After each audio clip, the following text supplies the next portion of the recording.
Welcome to the Blackbody Radiation Spectral Interactive Calculator, which computes radiation properties for objects at thermal equilibrium. Let's review the inputs. First, you'll see the Calculation Mode drop-down menu with 6 options: spectral radiance at wavelength, peak wavelength using Wien's law, total radiant excitance using Stefan Boltzmann, temperature from peak wavelength, photon flux at wavelength, and energy density distribution. For this demonstration, I'm selecting spectral radiance at wavelength. Next, enter the temperature in Kelvin. I'm using 5778, which is the surface temperature of the Sun. Then input the wavelength in nanometers. I'll enter 500, which is green light. There's also a peak wavelength field set to 500 nanometers. Click Calculate to see your results. The primary result shows 2.6376 times 10 to the 13th watts per square meter per steradian per meter. This is the spectral radiance at our specified wavelength.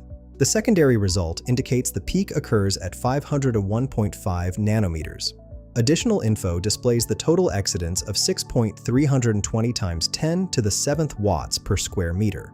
The context confirms our input temperature of 5778.0 Kelvin.